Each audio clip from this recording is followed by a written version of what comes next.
is going on, ladies and gentlemen? It is Thursday, November 29th, and yesterday I had the opportunity to attend the Los Angeles Auto Show. It was before the general public can attend, which the show begins for the general public November 30th, but the reason that I was there was for the debut of the new 911.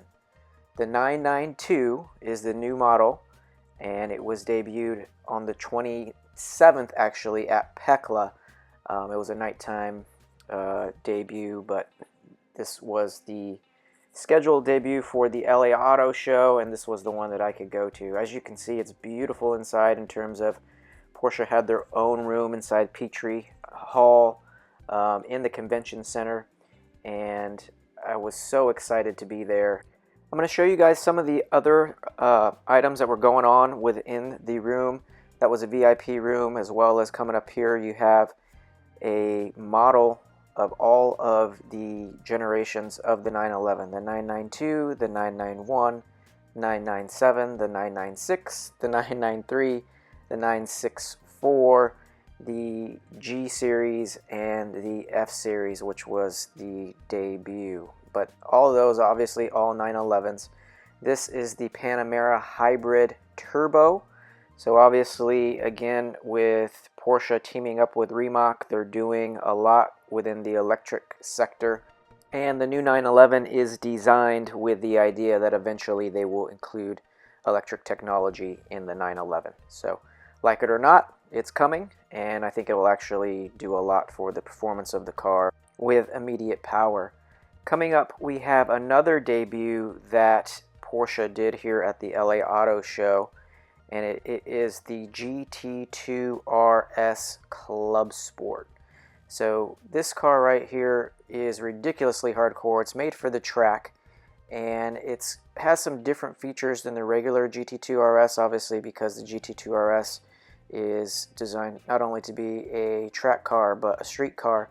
This is the first difference. It's in the exhaust. So the GT2 RS has integrated exhaust in the rear bumper. This one has more of an exhaust similar to that of the GT3, and the rear exhaust integrated into the bumper is something that you'll see a little bit later on with the new design of the 992. This car sits very low, has beefy tires, huge wing for downforce.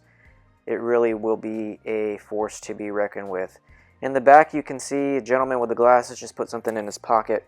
He is the head of Porsche Motorsport. He designed the 918. I'm going to go ahead and turn over the voiceover to the CEO of Porsche, Oliver Blume, and he will discuss the 911. I'll come back and let you guys know what I think about the car.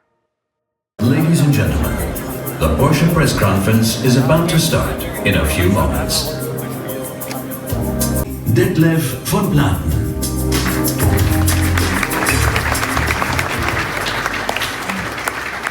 Good morning, everyone. Ladies and gentlemen, today is a very special day for Porsche and for sports car fans around the world. Because today, the most iconic sports car ever made is reborn. Yes, the time has come to reveal the next generation of the Porsche 911. Yes, here in Los Angeles, in California, in America, we could not imagine a more fitting place to debut the new 911. Because for 60 years, Porsche and the United States had a very special kind of relationship. I would even call it a love affair. It all started in the 50s with the support of American sport car drivers who helped Porsche establish itself in the enthusiast and racing community in California than in any other state. Today, there are 26 Porsche dealers in California alone, supported for the last 2 years by its Porsche Experience Center, a very beautiful facility here in Los Angeles. Our Porsche roots run deep here. Porsche's success story in America started in 1951 when Johnny von Neumann bought a 356 from Max Hoffmann's dealership in New York City and drove it all the way down to the West Coast. He lived the credo, race on Sunday, sell on Monday. This year, California has already played home to two of the most significant events in our celebration of 70 years of sports cars. Just down the road here, the Peterson Automotive Museum continues to host a magnificent exhibit entitled The Porsche Effect. This display of historically significant Porsches has proven so popular that the Peterson has extended the showing into 2019. And that's not all. Laguna Seca was chosen once again to host Rennsport Reunion in September. The 6th edition of Rennsport was absolutely mind-blowing from start to finish, with more than 80,000 Porsche fans celebrating the living heritage of our legendary racing cars and drivers. I still get goosebumps when I'm thinking of this wonderful and magical weekend. So to sum it up, at Porsche, we embrace our worldwide heritage. Of course, a lot has changed since our humble beginning. We have now built more than 1 million 911s. Porsche's model range and scale have grown around the 911. That range now includes 4-door sports cars, SUVs, and starting next year, the first all-electric Porsche, the new Taycan. This expansion only serves to make the 911, the enduring core of our brand, that much more vital to our future. It's now my privilege to introduce our CEO, Mr. Oliver Blume, to unveil the next chapter in the remarkable story of the 911. But first, a sneak preview. Thank you.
Please welcome the chairman of the executive board of Porsche AG, Oliver Blume.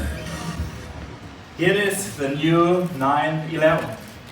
In fact, I've had the chance to drive this car several times before, but these few feet, they were the most emotional by far.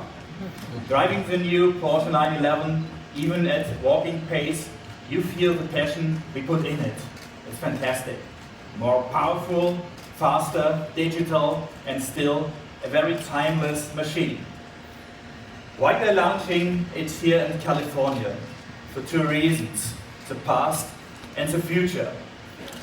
California is a birthplace of modern culture cars, and here the future of mobility is taking shape. Ladies and gentlemen, in 70 years of building sports cars, Porsche was always evolving. We started strong.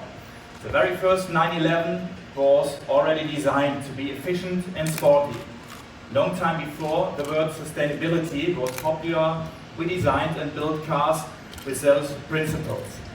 Quality and design, power with efficiency in a light, quick body. Porsche embraces the current shift to hybrid and electrification, of course. But our 911 shows sustainability and continuity are principles for more than just e-mobility. Continuity doesn't mean stagnation. Now in its new generation, number 8, the new phase of evolution is clear to behold. Our long-term friends will love it just as much the postmodern generation. Porsche is famous for its timeless design, and the new 911 proves it again. It has clear links to the original. At the same time, it hits the spirit of the time. The 911 has spent many hours in the gym. It is more compact and crisp. Inside, it is a lot more intuitive with a new Porsche Advanced cockpit.